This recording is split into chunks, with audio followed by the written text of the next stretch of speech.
தேவனுடைய பரிசுத்த நாமங்களுக்கு மகிமை உண்டாவதாக.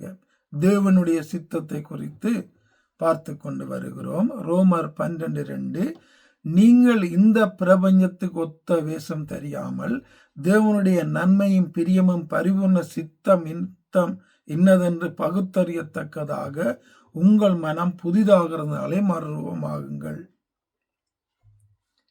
தேவனுடைய நன்மையும் பிரியமும் பரிபூர்ணமான சித்தம் என்ன என்று பகுத்தறியத்தக்கதாக உங்கள் மனம் புதிதாகிறதுனாலே மறுரூபமாகுங்கள். இப்ப அழைக்கப்பட்ட நாங்கள் மறுரூபமாக வேண்டும். மறுரூபமாகி தேவ சமூகத்திலே போய் நிற்க வேண்டும். மறுரூபமாகிறது என்றால் இயேசுவை போல மாறுகிறது, பரிசுத்தமாய் மாறுகிறது, வார்த்தையின்படி மாறுகிறது, வார்த்தையின்படி வாழுகிறது, தேவனுடைய நன்மை என்ன பிரியம் என்ன என்று அறிகிறது. அப்ப இந்த பரிபூர்ண சித்தத்தை நாங்கள் அறிய வேண்டும் என்பதாக, அறிந்து மறுரூபமாக வேண்டும் என்பதாக பவுல் இங்கே எழுதுகிறாரு.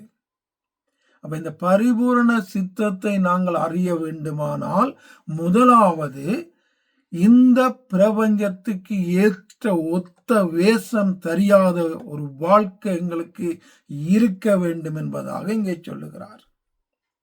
முதலாவது விட வேண்டிய ஒரு காரியத்தை சொல்றாரு. அதன் பிறகு செய்ய வேண்டிய ஒரு காரியத்தை சொல்லுகிறாரு.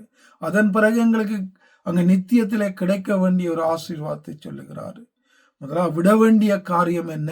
இந்த உலகத்துக்கு ஏற்ற, உலகத்தோட சேர்ந்து, உலகத்துக்குள்ளாக, உலகத்துக்கென்று வாழுகிற ஒரு வாழ்க்கையை விட்டுட்டு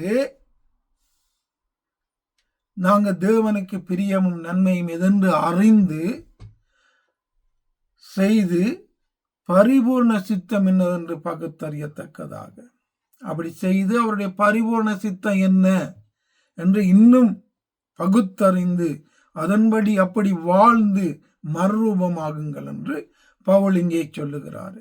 அப்ப உலகத்தோடு வாழுகிறவர்கள் தேவனுடைய சித்தத்தை அறிந்து கொள்ள முடியாது. உலகத்தோடு வாழுகிறவர்கள் மறுரூபமாக முடியாது. உலகத்தோடு வாழுகிறவர்கள் தேவனுக்கேற்ற நன்மையும் பிரியமான காரியங்களை புரிந்து கொள்ளவும் முடியாது, செய்யவும் முடியாது.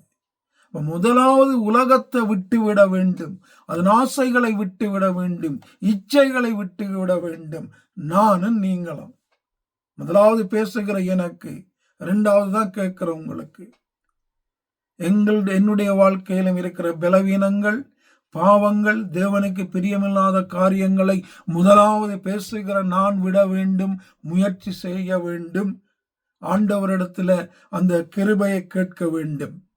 இரண்டாவது கேட்கிற நீங்களும் அப்படியாக வாழ வேண்டும். அப்ப தேவனுடைய பரிபூர்ண சித்தம் செய்கிறது என்ன என்று பகுத்தறிய வேண்டும் என்பதாக பவுல் இங்கே சொல்லுகிறாரு. ஆவியானவர் தாமே தொடர்ந்தும் அப்படியாக என்னையும் உங்களையும் தொடர்ந்தும் வழி நடத்துவாராக. ஆமென்.